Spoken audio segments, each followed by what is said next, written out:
Hello, and welcome back to the Turn by Turn podcast. I'm Chris, and I am joined, as always, by Daniel. Hello! Thank you guys so much for tuning in today. We've got a different kind of episode for you today. We're going to be talking about, are RPGs too long? Something that's been debated a lot, but I guess you already knew that because you clicked on this knowing the title.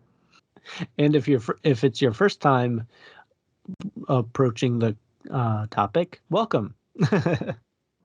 I think that we don't need to deliberate too much. Daniel, are RPGs too long? Are they too long? So I think like the short answer, I guess, is maybe. And I think it really boils down to why are they, if it is like a 300-hour RPG, why is it 300 hours? And the why, I think, is the greatest indicator of it. But do you think RPGs are too long? I'm going to agree with maybe. I also think we should establish so that people have some frame of reference for like our attention span. Do you typically like long stories? Yes. Again, depending, but yes. What are a couple of like just stories that are long that you enjoy? Or I can go first if you don't want me to put you on the spot. So by stories, do you mean like books, movies, anything, or specifically video games? I was thinking anything, just Okay. to show that like one story, one property can maintain your attention for a very long time. So like Lord of the Rings, like one of our previous episodes, the Third Age episode, that will hold my attention almost indefinitely. And then like other things like Chronicles of Narnia, um, A Shadow of What Was Lost, that book series is about 3 books, but each book's like 1,000 pages. That held my attention. So as long as it's capable of holding my attention, I'll play 300 hours, 400 hours. But if it's not, I'll check out pretty early. Yeah, there's also that you played Three Houses, like all the routes back to back to back to back. Yeah, I played, according to my Switch, I've played 230 hours of Three Houses, but that's not, I hadn't set up the account originally, so it hadn't really started tracking until I was about 100 hours in. So I'd say I'm probably about 330 hours in. All right, well that's definitely a lot. I think most people would say that's a lot. For one title, especially. Yeah, it feels like a lot. I also like really, really long stories because I like the idea of getting invested into characters and stuff. And then once we've gotten invested into the characters, we can start to have fun and mix things up in a way that you can't if you're starting a new story all the time. Yes. So some of my super long ones I really enjoy are like giant movie series like Friday the 13th or Nightmare on Elm Street. Really like those. Um, And see, those would not be nearly as fun and not have nearly as wacky sequels if you had to explain who Jason was at the beginning of all of them. Book series like you, Chronicles of Narnia, Lord of the Rings, definitely things like that.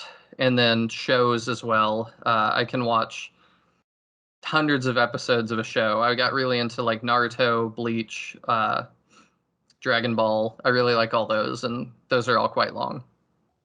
Definitely. Some of those are like 1,000 episodes long, right? Like 900, 1,000.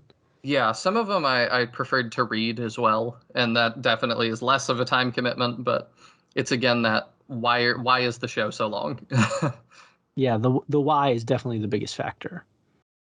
So for gaming and things, what would you say is the longest game you've ever played? We'll start with played, and then if you want to go completed, we can talk that too.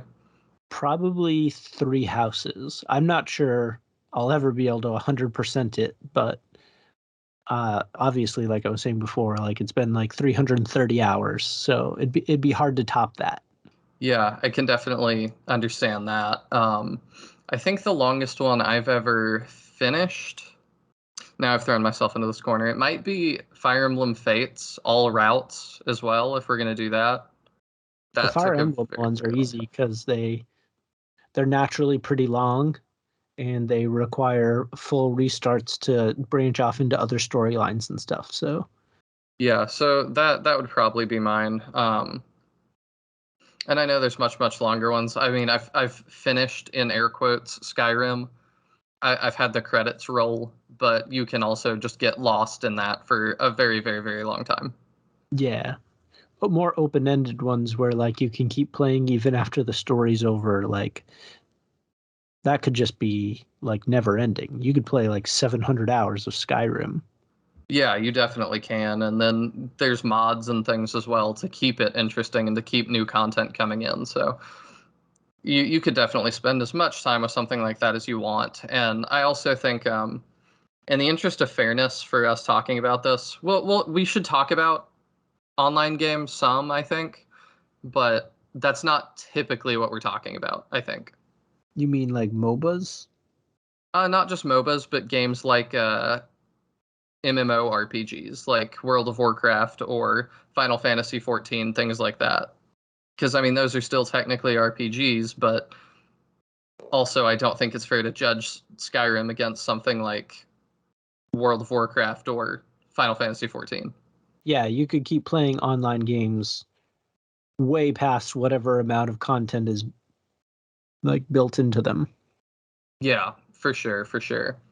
So I think we should start with. Do you want to start with how long? Why is your game long, or do you want to start with how daunting this can be to people? Let's start with how daunting it can be and then build up into the why. All right. So something that definitely makes me lean towards certain games being too long is people already from the outset, when you hear how long it takes to complete a game, or you see somebody's playtime and they say, "Oh, I'm not even done yet." People get really intimidated that it's like, I like to play lots of games. If you're telling me it takes 1,000 hours to complete one, and I'm hyperbolizing there, maybe I should say 300 hours to complete one, and I get to game once a day, for 1 hour a day, and then I miss some days, it's like, well, that's my gaming time for an entire year. Yep, exactly. And then maybe I won't even finish the game after that. So it gets hard to. It's not just an I can't, but it gets definitely into how worth it is it when it is that kind of commitment. Especially nowadays where there's like a lot more pressure to play every single game that exists.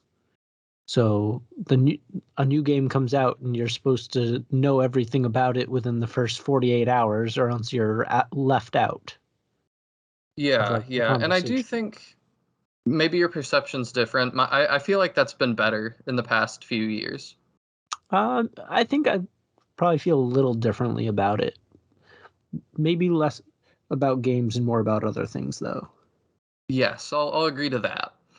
With gaming, it might be too that there haven't been as many games coming out, I think, in the past just couple of years. Yeah. And I think that the games are still enjoyable. Like it's the gameplay that makes them fun. It's very Hmm. rarely that like a video game spoiler would totally ruin a game for you, like it might a movie or a TV show. I think it depends on the game for that one. Yeah, of course. And what's being spoiled or but if you were to play like the first Xenoblade Chronicles and want to talk about it on the internet, it'd be a little harder to find that like fully tuned in audience as it might be to find like people talking about Xenoblade 2 or Xenoblade 3 kind of idea. Just that it's older.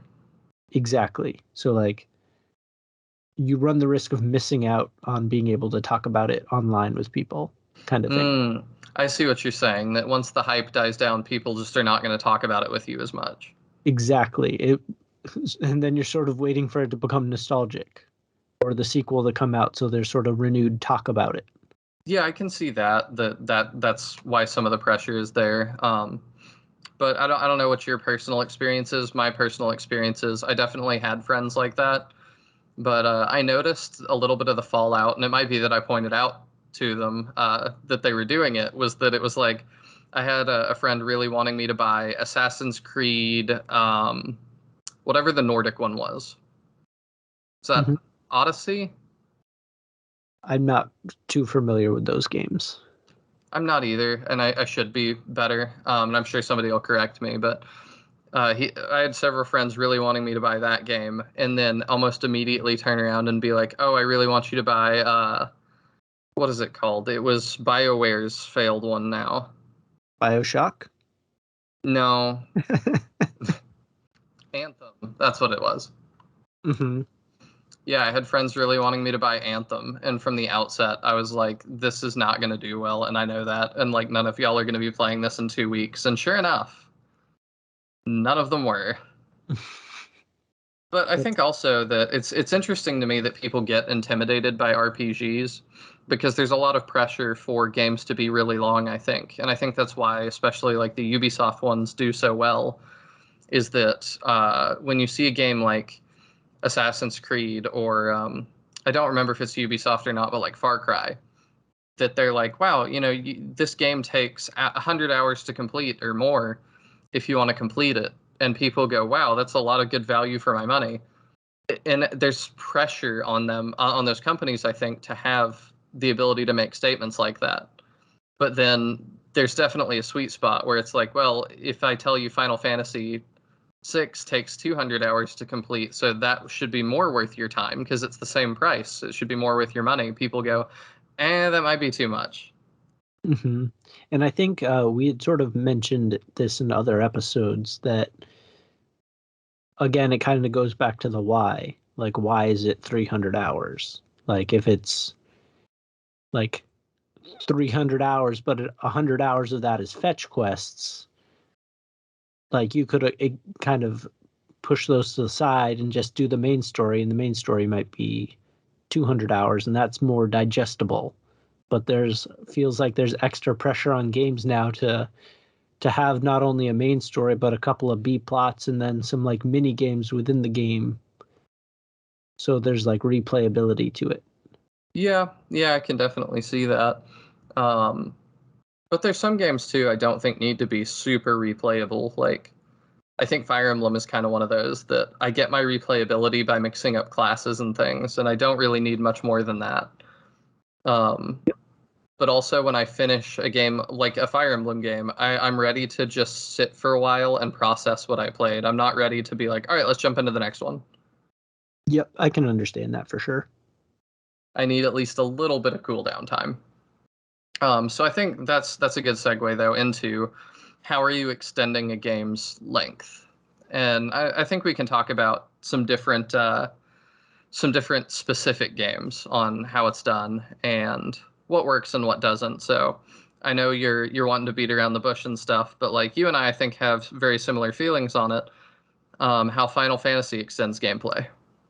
I haven't played like all of the games. I've only played a couple of them. I know very few people who have played all of the Final Fantasy games.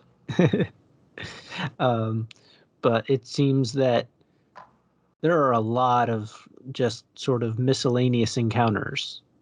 Like Like random encounters.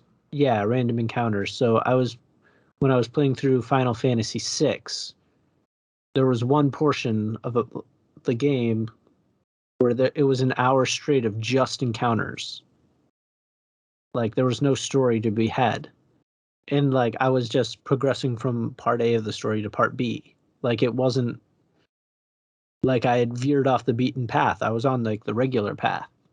And like it always slows me down because like a couple are fine, but like when you start doing, I think I had counted like 54 random encounters between things happening.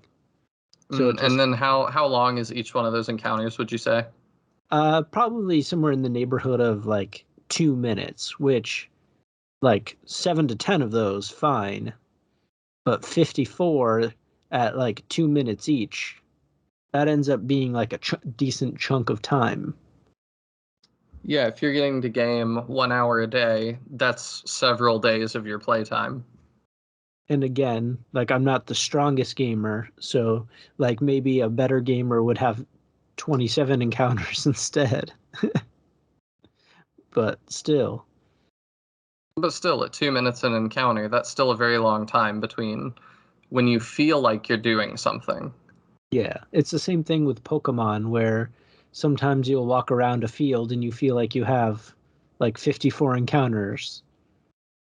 and it really kind of kills the pace of the game because you're like, oh, we're stopping again. Oops, stopping again. Oop, quick pause. Yeah, I feel like at least Pokemons are pretty easy to get out of. When you push that run button, I know there's a chance that it'll fail. Now that I'm thinking about it just in this moment, it's like, how often has fleeing an encounter in Pokemon not worked for me? And the answer is very, very rarely. Yeah, and usually if it doesn't work, it will work next turn.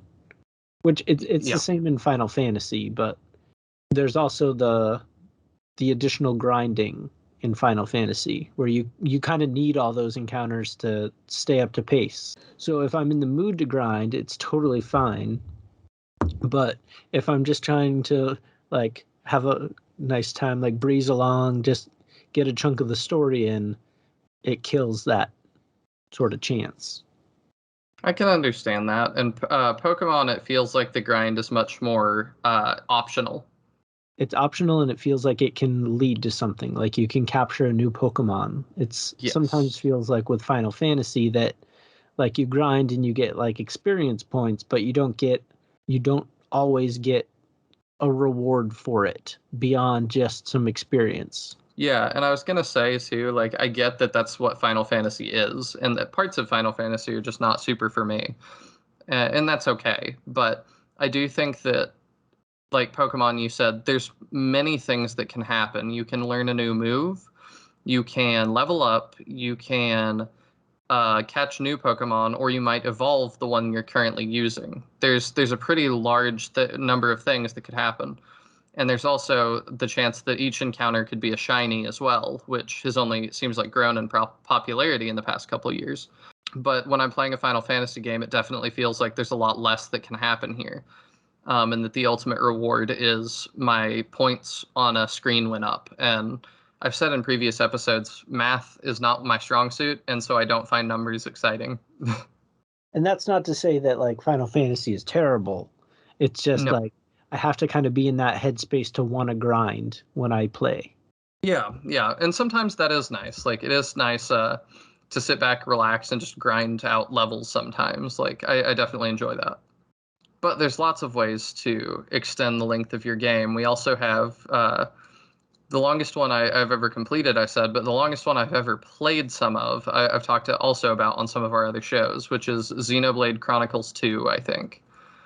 And the way that uh, got length, it was just that it was a super long game. I was telling Daniel before we started that if you line up all of the cutscenes back to back to back for Xenoblade Chronicles 2, it is 14 hours of cutscenes, which just blows me away.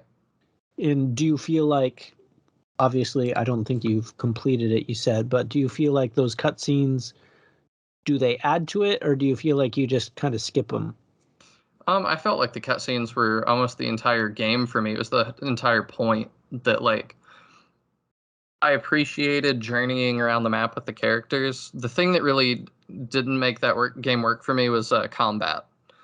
Everything else I really enjoyed. I enjoyed the characters like adventuring together and some of the quieter moments, just exploring scenery and stuff.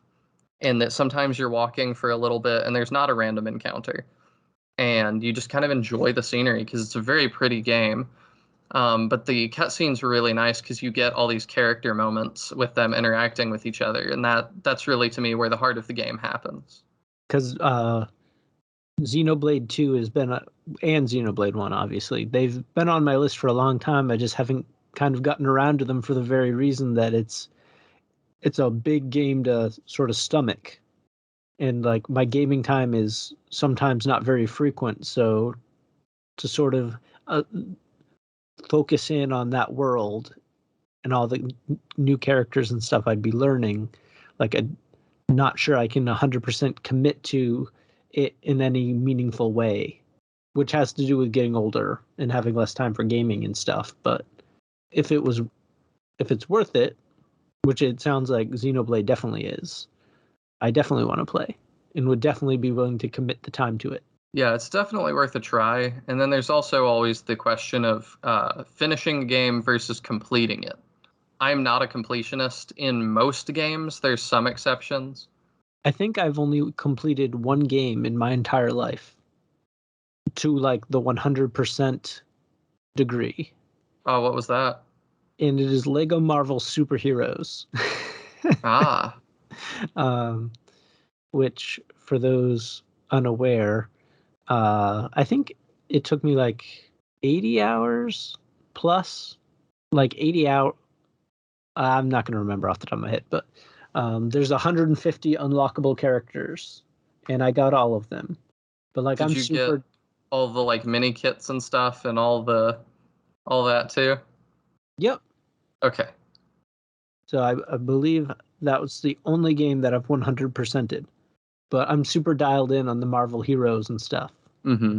So I was obviously engaged in wanting to get all the characters. So I think that's the only game, which I've com- obviously isn't an RPG, but still. yeah, I've completed a fair few bit more, but actually the earliest one that comes to mind for me is Lego Star Wars, the original GameCube game.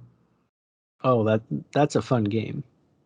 It is, but it's interesting that I think Lego does a really good job of incentivizing you to complete a game by making it really simple to track your progress and all these things. It really irks me in games when I'm trying to complete one that, like, let's say I really like, and then it's like, well, we're not going to show you all of the things that you have or haven't done yet. So I'm like, man, then I've got to go redo everything. Yeah, to see if you missed that one conversation that like releases a fetch quest that is about you delivering a dinner to somebody. It could be really difficult to 100% all like a bunch of games. Yeah, it definitely can be difficult, and I'm okay with completion things being difficult because you don't have to do it. Whenever you're ready to be done, you can go be done.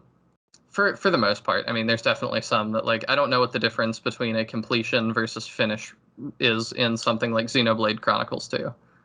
From what I was looking up, it looked like to complete the main story of Xenoblade 2, it was like 64 hours, but to 100% it was like 254. That must be with side quests and things. That's probably the deal.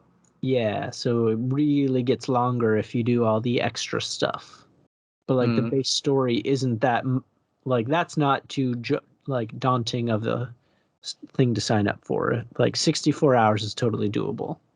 yeah, and I think that's respectable in terms of completing a game too. I don't always think games have to be that long. Um, so how long have we been recording? And about 27 minutes. This might be a shorter one. Do you want to take our break here? And when we come back, we'll talk about a little bit more about this. And I'll also talk about some that I wish were longer. Yep, let's do it. All All right. right. Oh, go ahead. No, you go ahead. I don't have anything. All right. So you heard the big market tease of games we want to be longer right after the break. So check out some advertisements for 6.5 Media and check out those shows too. And we'll talk to you in a few minutes. Bye.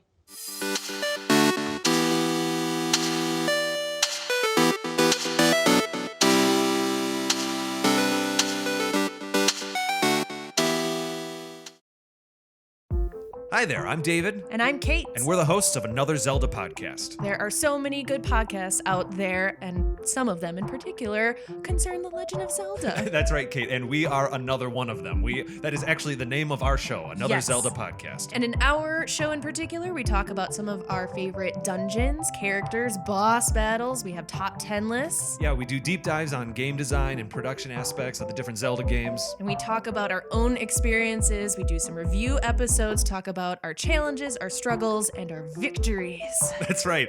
Really just almost anything that has to do with Zelda, we like to talk about it. A new episode comes out every other Friday, and you can subscribe to the show on Apple Podcasts, Google Play, and YouTube. And you can also check out our episodes on our website, anotherzeldapodcast.com. That's right. All right, we will see you there. Okay, bye. Hey, this is TC, And this is Jim from the Studio Demands It podcast, where every episode we take a demand from a hypothetical studio, which could be you, and challenge ourselves to conceptualize, pitch, and craft a film based on the stipulations or the demands we are given. We talk about movies all the time. Particularly, we complain about the choices made in the films we've seen. We're nerds like that. And, of course, like any good nerd does, we automatically assume that we could do better. Even with the demands and restrictions that clearly must have been put on by a production. So head on over to studiodemandsit.com and listen to our previous library of episodes. Our library of previous episodes. Our precious library, Jim. Our library of precious episodes. You're a pirate, Smeagol. Okay, so head on over to studiodemandsit.com to listen to our library of episodes. And submit your demand for a future episode, too. So go do that. Okay, bye. Okay, end of ad.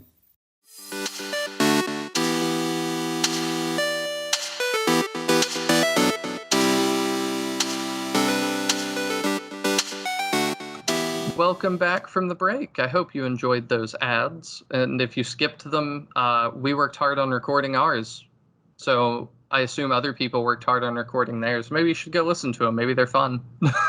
I think some of the other ads are actually pretty funny, personally, but... But either way, we're very glad you're back and that our podcast is not too long for you. I know. We'll try to make this one a little shorter than our normal episodes to make a point or not make a point. I'm not sure how that would work, but... Yes.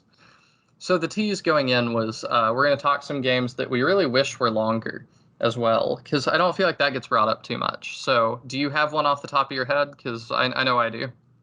So I do, but I think it's going to be like almost sort of hot takey based on where we were saying the episode might be going. I wish the Pokemon games were longer in story depth. I agree. Not so much in like total length. Like you could play a Pokemon game for 25 years, and just walk around and keep catching things and different things. So I wish the stories were longer, not more the main event. Like the main event is obviously catching Pokemon and nicknaming them and trading with your friends and things like that. But I think the stories are generally kind of fun. They just end very quickly. Yeah, I would definitely agree. If you don't try to do side content and you just beeline it for the end game, you could probably, like, as a competent adult, complete a Pokemon in one day, if not two. I would think so, yeah. Like a 20-hour time commitment, maybe. Yeah, and even then you're saying maybe, like, if the dice rolls are against you. Yeah. So I think it'd be cool to have a longer... From the ones I've played, which I haven't played all of them. I've played probably about 4 or 5 of them. I generally enjoy the stories, and then I get to the point where I'm like, oh yeah, this is great, and then it's over. Yeah, So, I can definitely understand that. And especially in terms of single player content, there's certain things that I've just never really cared to do. And you and I are not always similar, but I think that you probably agree that you've never cared to breed the perfect Pokemon. You've never gone shiny hunting for weeks and weeks of your time. When you end the game and it's like, oh, now you get to go to the battle frontier and play competitive against computers, I'm like, eh. Mm-hmm. I think, yeah, I would agree with you there. It's just hard to feel motivated to do any of those things for me. And I think that I would be more into the breeding aspect of it if it was incorporated more into a story, even if it was sort of a by the numbers sort of story idea.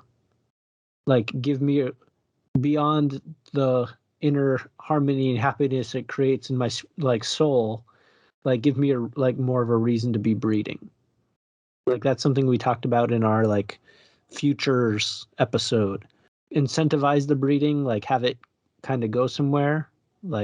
You can breed them and then have other Pokemon and kind of level them up.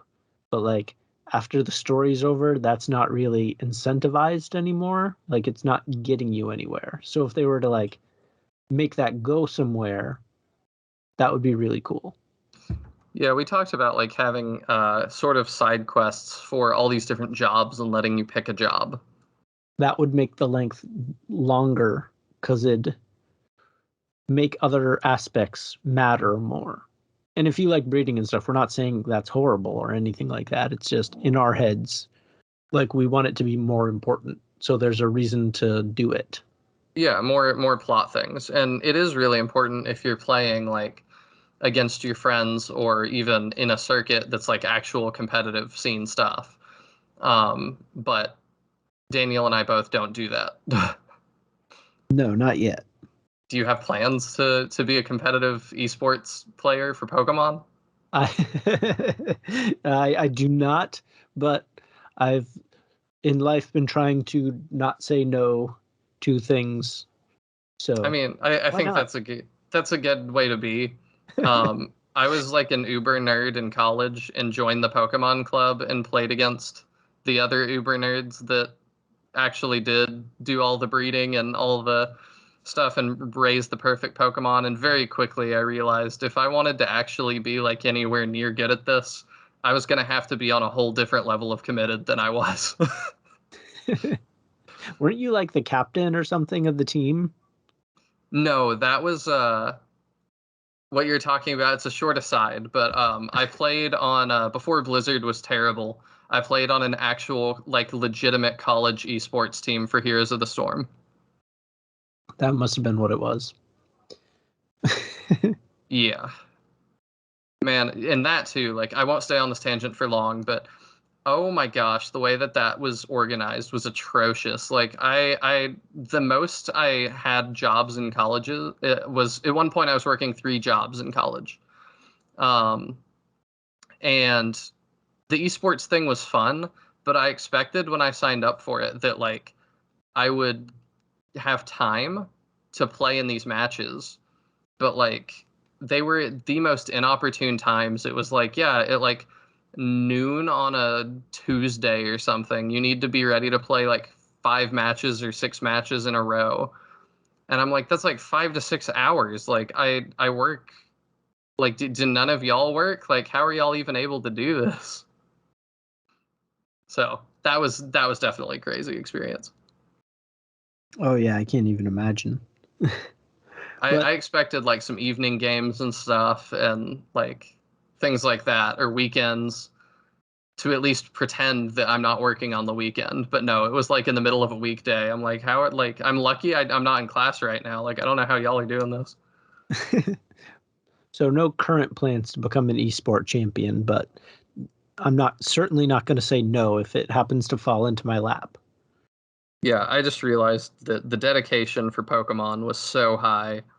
And like to these people it wasn't work. Like they legitimately enjoyed doing that all the time. And I still more power to them. Like they were happy and they were made happy by Pokemon stuff. And I'm like, if that's fantastic. Like I wish I could get that into Pokemon because there's so much to do if you're that into it. But I just couldn't do it. I do still enjoy watching some of the championships though. That's something I haven't done. I've never watched esports, but we can get back to the the main topic. Yeah. So, Pokemon was your game. You wanted to be a lot longer. Mine was, and I know it's again not a traditional RPG, but one I felt really strongly about was Dynasty Warriors 9. And I know people felt strongly about that game for a lot of reasons, and the biggest being that it was the first Dynasty Warriors game to be open world, which absolutely was not necessary. And I do think it was worse for the game overall, and that's definitely not a hot take. That is very much the consensus.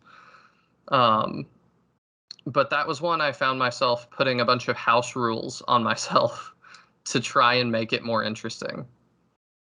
Because that game, like, you could finish it in one sitting, depending on which character you pick, because there's different storylines. But once you start unlocking all the fast travel locations, like, so much of the game is go here, kill this guy, go back to this other place. And I found it really immersive to not use fast travel because the entire map is essentially just the full map of ancient China, because it is a historical series. So you're in like real world China. And it was really interesting to me to like ride through these scenic locations and stuff on a horse and like actually ride everywhere and not fast travel literally at all. That if I need to go forth and kill this guy that's leading his army in this far off location, I was like, all right, then I'll take my couple companions and we'll actually ride that whole way. And that felt a lot more interesting than just fast traveling, killing the guy, then fast traveling back. Because you absolutely could do that. It was the same with, there's some missions that you have to siege a castle. And it's again that like the castle's considered sieged when you kill the guy in charge of the castle. And they, for some reason, gave you all these tools to breach the castle, like siege weapons and things. But they also gave your character a grappling hook that you can use to just fly over the walls. So you can just fly over the walls and kill the guy immediately and be done with it. So that would make it a lot quicker. Yeah. I mean, it would turn like a 10-minute siege into like a probably 30-second experience. And I was just like, could I do that? Yes. Would I enjoy the game that much if I did that? No. So it's very heavily like I'm just trying to slip into a role, and very much it's like, again, I know it's not a typical RPG, but I'm having to role play that this is fun. Mm-hmm. I'm having to make my own fun a lot. So I'm like, I definitely wish that game was a lot longer in ways that mattered, because I love that series a lot. But I think that adding a lot more things to do on the road and things, a lot more to do in the open world, and then removing fast travel would definitely make that game a lot better. So you'd want more things to do from point A to point B to kind of add to the gameplay time. Yes, because even then, like, there's nothing really that happens between point A and point B. It's very much like, when I say this didn't need to be an open world, it's because there's nothing in the world. That I can understand, where you have sort of it being sort of trendy to have the open world now. Oh, yeah. It helps when your open world has things in it. When it's an open world and not an open space. Yeah, So there's very towns to run into, there's travelers that need help, there's different things to add to the time without just being like, oh, another patch of trees to run by. Yeah, I think Skyrim is maybe one of the best examples of things happening. That whenever I play Skyrim, it doesn't really matter what my goal is. I always find myself getting very sidetracked and very distracted by something on the road. And I think that's why it continues to be one of the most popular games. Yeah, we definitely need Elder Scrolls 6, though, at this point. But why make that when you could just re-release Skyrim? I mean, that's the $1 million question. I think it's far more than $1 million, but yeah. Yeah, I think you're right. So that was some that we wanted to be longer. Jumping back, some of the ways I would shorten some of these, like Final Fantasy, I would really just rebalance a lot of the grinding aspect. And I know people will say, well, that's a main part of Final Fantasy and stuff. Like, you can't do away with that because that's core to what the series is. And my response to that would be, is it still? Mm-hmm. Because Final Fantasy 13, as far as I understand, was not really that. Final Fantasy 14 is an MMO, so it's definitely not that. 15, there's some people that would not call 15 an RPG even anymore. So I'm just like, I don't know how integral it is when we're not doing it very much anymore. And then we have things like Final Fantasy VII Remake that I haven't actually gotten to play yet, because I'm actually going to play the first one first fully. I definitely feel like I should finish Final Fantasy VII before I do any kind of remake that changes it. But that's another one that I feel like, just looking at it, it seems like the core experience has been sped up a lot. And I think that another Square Enix thing that will be talking about more in the future. Spoilers, I guess. But Bravely Default 2 that I've been playing, it feels that really pushes the tempo of the encounters. So with the way they've created the gameplay, you can speed through encounters pretty quick. So like things like that. So you're not using your time on the small encounters as much as you are the story. I think really adds a lot. So like even just speeding up the interactions helps a lot in my head. Might not be for everybody, but starting in seems like number 3 through there's an auto battle thing, and it says that is true for Bravely Default as well. This might be a hot take. If you need an auto battle button, I think that you might need to just shorten the grind a little bit, because there should be no reason for me to leave your game running when I'm not playing it. If your game literally has a built-in function to play itself, I think that it might be too much work. And I think sometimes, like I was saying earlier, like I'm in the mood to grind out, like just kind of zone out and do like small encounters for like a while and just build up my character stats. But sometimes I'm not, and I just kind of want to flow through the story. So it'd be cool, almost cool if there was like a setting where, like if I'm in the mood to grind, I can kind of set that up. But if not, like I don't want to feel like I have to grind to beat the game, which could be like a wishful thinking sort of thing where it's like, I just want the game and I don't want to have to like work to beat the game. But like if I'm playing a game, it's to have fun and I don't want to have to work. I think there just needs to be a balance, because I know that that's a really hotly debated thing right now. That's like, and I feel like this kind of can get misconstrued into the conversation of like, well, every game should have an easy mode. I'm like, I definitely am against that idea, because I'm like, there's some things that are just core to the experience of a game that if you make it just an easy mode or you put a skip button, then you'd lose a lot of what the game is. And it can destroy entire experiences if they're not going the way that they're really supposed to. But I don't think that RPGs have to be quite so grindy. It's not so much of a, like for some of those, it really is like get good. But for RPGs and turn-based things, I don't feel like it's so much of a get good argument when it's like, well, if I do this for, 15 hours between town A and town B, then my little number will go up to the point that I'm now good. You know what I mean? It's not so much a skill thing. It's just much more a time investment. And there's not a lot of skill involved. It's just, you were talking about before, like there's a guy, I guess, that's doing a podcast that is playing through all the Final Fantasy games using only the attack option. And so it's like, that's really fascinating to me. And it's really cool to see. I love watching these YouTube, I guess I should say, I like watching these challenges on YouTube in a condensed format. And I think it's really cool that people challenge themselves in that way. But like, that's one that I'm like, I think anybody could do that with enough time and patience. Just to shout out that guy in case he's listening. And good. And in case you want to check out his thing, he's you can find him on Twitter at Select Attack. Oh, he's named the Twitter account after the. Yep. Okay, well, I mean, that fair. And like I said, I'm really interested in watching it because it's an interesting idea. Mm-hmm. I've been meaning to check out his show too. But I just wouldn't want to do it personally. Because that's I was doing that in Bravely Default a little bit.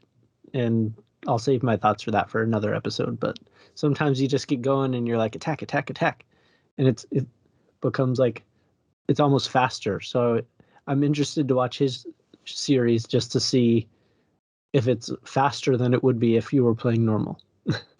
Yeah, I'll share one other thought on that I think the reason that I find that interesting at all too is that whenever I play a game like Final Fantasy, like let's say Final Fantasy VII, if I'm playing as Cloud and I use like a massive attack that has super flashy animations to kill off some sort of grunt, to myself it almost feels like non-canon in my head that I'm like, did Cloud really limit break and like use all of his power to kill that guy over there with a pistol?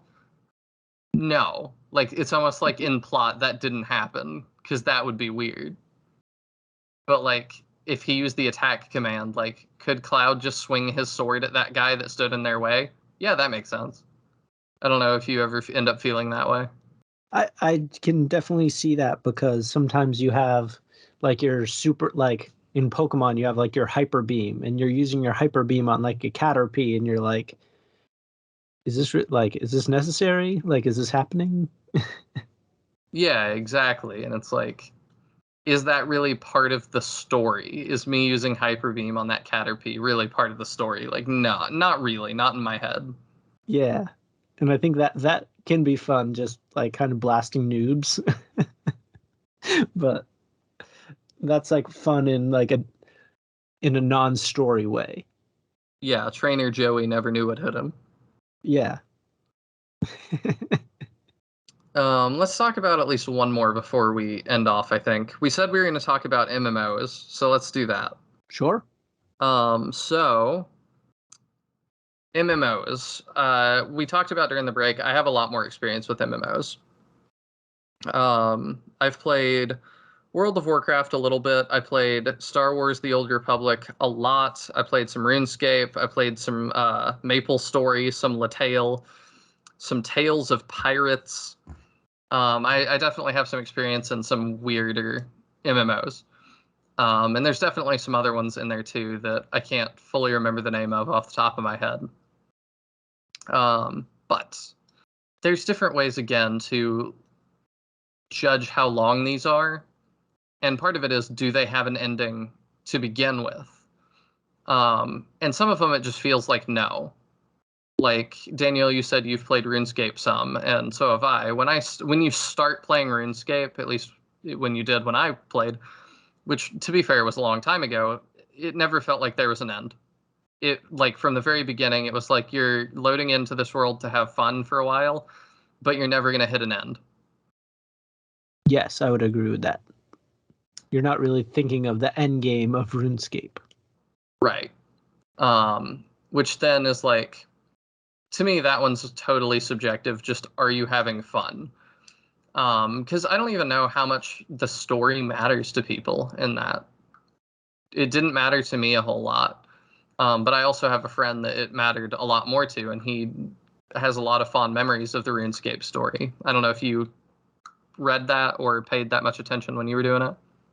My memory of it was that there wasn't a story, so I can't say that the story particularly moved me in any direction.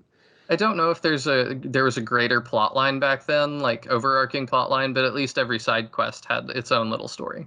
I seem to remember there being a Romeo and Juliet one that stuck out, but again, not really sure. Mm. It's been like 15 years, so. But then there's games like Star Wars: The Old Republic, which is the one I definitely have the most experience with, and that felt like from the very beginning, you are really important, and maybe there's not an end goal, but you're important enough that there is going to be at least like an end game, late level. There is a plot you're going to complete, because even like when you're on the first planet, all the loading screens say prologue. And then when you get off the first planet, it's like chapter 1, and then there's chapter 2, and blah, blah, blah. And so eventually you can finish it, and I actually did finish that game. And I found that really interesting, that there was an end point, that it was like, your story is over. Mm-hmm. But I liked the way that they lengthened that a lot with the side quests, because the side quests were not so much go over there, kill 10 bears, and bring me their butts. It was a lot more involved, and I think that was... Huh? Thank goodness. Yeah. Well, playing World of Warcraft, I very much felt like there's 10 bears, go get their butts for me. And the whole time I was like, but like, I've played Heroes of the Storm, and I've met people like Sylvanas and Illidan and Uther, like, when do I get to go meet those people? And it was like, well, no, those are the important people that are over there doing important things. You're not important. You're over here doing my things. And I was like, oh, well, that's not exciting. And maybe you get to do more important things late game. But it was going to be a very, very, very long time before I got to do anything that I deemed important. But Star Wars, they did a really good job of making even the small side quests feel important. And I think part of that also was your amount of choice. And then that things were retained. So, like, there's a really early on quest I remembered for the Bounty Hunter quest line. That's a side quest, I think. And one of the huts gives you a bounty to go to this little tribe of people, and you have to bring back some of their... You have to kill some of them and bring their, like, heads back as proof. And, you know, you're like, all right, sure. So you go to this tribe, and they actually stop you before you start shooting and say, whoa, whoa, whoa, how about we work out a deal in that you don't kill us, and instead we've been fighting battles regularly. We have, like, the bodies for you. We could just cut heads off of bodies, and then you could take those heads back, and then you would get paid, so you should be happy. The Hutt would get his heads, so he should be happy, and we all get to live, so we should be happy. And I was like, the ability to make that decision already adds a lot of character to this, and really, in terms of the R in the RPG, the RP, the role playing, it let me feel a lot like the kind of bounty hunter I wanted to be. And sometimes that was the kind of bounty hunter that collected heads regardless and was like, well, I'm going to do what I said I did, you know, what I set out to do. And it would be dishonest if I got paid to do a job and then I did less than that job. Sometimes it was that. Sometimes it was being the nice guy that's like, yeah, of course. Like, do you need help in your battle? And then other times it was, you tried to bribe me, I'm going to kill even more of you. I just appreciated the choice, and it very much felt like there was weight to things, and that because your alignment changes permanently off of that for either light or dark side, and then if you go back and talk to those characters, they don't have, like, generic speech for you. If you chose to, like, actually kill some of them and take their heads, if you go back after that quest is over and see those people, they'll be like, we don't like you. Like, why are you here? You don't, you know, we gave you an option. And, like, they remember that. So it feels like you really impacted these people's lives, and they never got over, like, they never forgot you. And it's the same if you helped them out. Like, you can go back and they'll be like, oh, what a swell guy. Like, you've come back. You're always welcome here, blah, blah, blah. And it just feels like for the roleplay stuff that you really affected these people's lives. You know, they have somebody that they wouldn't have had otherwise if a different bounty hunter was sent. And you get to feel kind of pride in that. So that was a really good way, I think, to do padding. And if you're going to, it's really simple, because, like, they were sometimes, like, fetch quests and just kill 10 bear butts. But when you put it, like, with story and you make me feel important, it feels good. Just to kind of sum it up, in summation, games can be really, really long, and I definitely think it's okay, especially RPGs and stuff. Some of the most fondly remembered ones are really, really long. Xenoblade Chronicles 2, even though I've kind of harped on how long that is to a ridiculous extent, it's seen as a really fantastic game. Same with Final Fantasy VII, same with all the Pokemons. It's interesting to me that sometimes I do feel like it's in spite of being super long, but people seem to really enjoy that regardless. If it's worth it, people are going to keep playing, is kind of what it boils down to. Like, if you give them a reason to keep playing, they're going to. If you create, like, a 400-hour game where there's 200 hours of fetch quests and less appealing things, they're gonna play the main story and be done with it. But if you give them, like, a really deep, like, story with lots of lore and really unique, powerful characters, they're gonna stay for it. Yeah, and I think it's important too to encourage people, and we're probably preaching to the choir on this one with an RPG podcast, but you don't have to be scared in starting something new. It also is totally okay to start a new game or a new franchise or whatever, and then realize that this is just not for you, and you don't have to continue. And I get that you're out some of the money, but it's really, really cool if, what if you bought that game and you really did end up liking it? And then you have, dozens or hundreds of hours more of entertainment that you wouldn't have had otherwise. And there's definitely nothing wrong with stopping. Like, if something's not gripping you, there's no reason to, like, grind in until you, like, hate it if it's just not working. Yeah, there's sometimes that, like, by all metrics, I should really love a game.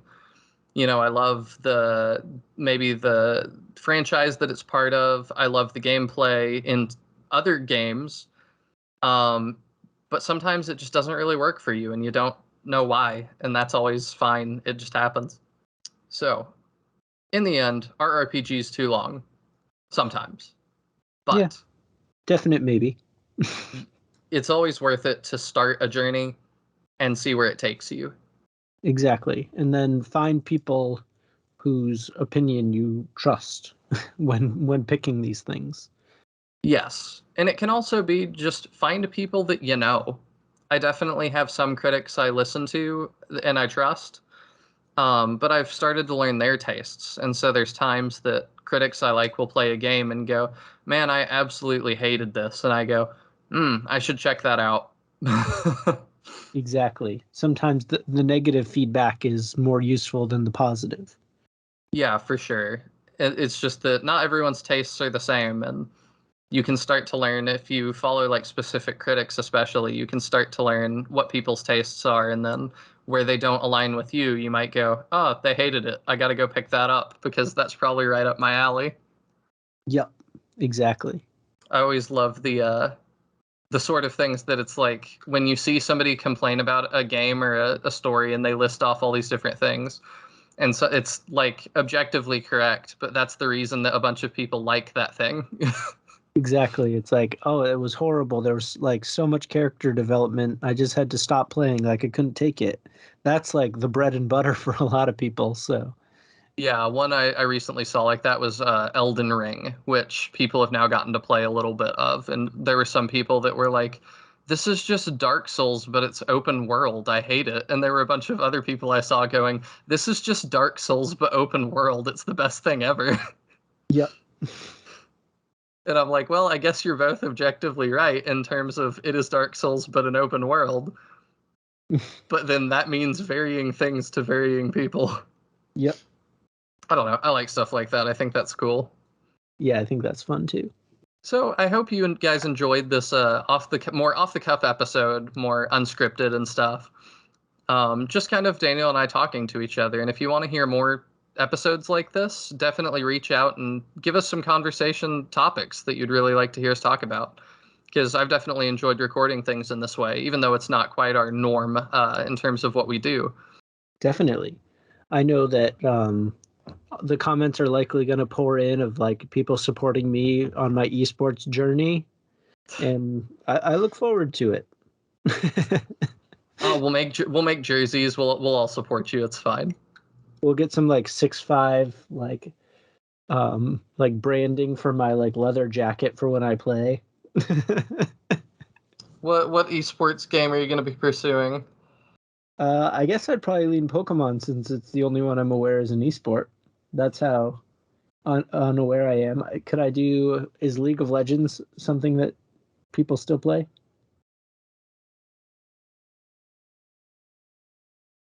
Daniel, I want you to just leave that long silent stretch in. and I want you to leave this in. Is League of Legends something that people still play? I don't like. I want you guys at home listening. Like this is what the show is for me. I need you to understand that. When Daniel says he is an old school RPG fan, that likes Shining Force and Fire Emblem and games like this, I need you to understand what he means. I'm laughing, I guess, with you, but It should be with you. I am laughing with you. is it But like, I don't know, is it so far gone that it's funny that I brought it up at all?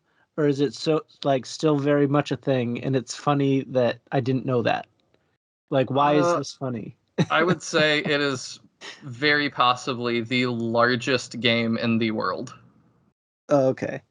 So it's obviously still a thing. Yes, in terms of esports, it is number one. Gotcha. I think the beauty of the show, or hopefully the beauty of the show, is that we talk about things that are somewhat nostalgic for you and are basically brand new experiences for me. Yes, and vice versa sometimes. Yeah. I occasionally know a game you don't know. But hopefully it's not seen as me being super naive, but me being excited to learn. Hopefully that's how it comes across to you, everybody. So I think that's how it comes across to me. like, I'm excited to learn these things. Whether I should have learned them 14 years ago is a different story. How about we wrap it there? Sure, let me defend you for a second longer though. Okay. It's always fun. Like, people always say, like, I wish I could go back and experience X game for the first time. Daniel just gets to do that with a lot of games. Yeah. This show is mostly me trying things and reporting back. Yeah, and it's really cool that, like, some of these games too that, like, you experience in your childhood, it's cool to, like, I think, listen to somebody that's an adult experience them for the first time that has no nostalgia. Yeah, it's basically those like memes or like short videos you see of like people listening to like famous music for the first time and crying. That's basically me, but with video games. Like, I'm sitting there playing Chrono Trigger and crying about how beautiful it is basically what this is. Sure. I the League of Legends one honestly surprises me more, because to me that is like somebody being like, "Oh, I haven't heard the song Somebody That I Used to Know" or something before, or "I've never listened to a Madonna song ever before." And I'm like, or no, I've seen YouTube videos that's like listening to "We Will Rock You" or something for the first time by like, or like Queen, like Bohemian Rhapsody. I'm like, do you not have the radio? Like, How did you miss it? how did you avoid this entire time? It's not how did you miss it? Because I understand missing things that you're not looking for, even when they're super popular. I don't understand how something like a song that is that popular that's on the radio all the time, like, do you go to stores? Would be my first question to those people. Like, have you ever set foot in a store? Have you ever been to a mall? Like, I would ask these questions. Like, I don't understand. I understand not seeking it out, but I don't understand how you didn't hear that in passing. Yep. League of Legends is a little bit that one for me. I'm very surprised. Well, I But- knew it existed. That should count a little. Yes, and you know it's a MOBA. Yeah, I knew at one point it was a thing. Yes. I just Yeah, wasn't so, sure. yeah, that's better. Yeah. Like, I did know it was a thing. I just didn't know if it had sort of moved on from what it was. No, they just did, they've just expanded, so it's actually the opposite. They finally are putting out other games. They just put out their first Netflix series. Wow. That seems like a big deal. Yeah, it took long enough. Oh, well. I guess if you want a League of Legends episode, it's going to take me a while to catch up. So maybe like season 10 we'll have the League of Legends episode. Oh, I can look forward to it. All right. Thank you, everybody, for listening. Thank you guys so much for listening. You can find us on Twitter at Turn by Turn. What is our at? It is at the Turn by Turn pod. Just pod. Okay. At Turn by Turn Pod. You can find us on Spotify, YouTube, and wherever else podcasts are sold. You can, where else? Oh, they got to Apple get Podcasts. Yes, the Apple Podcast. That 5-star review would mean the world to us. Helps us exist. Yes, it is very, very helpful. So thank you all for tuning in, and don't forget to let us know if you want to hear any more conversations like this. I would definitely be up for it. With all that being said, thank you all, and we will see you next time. Bye.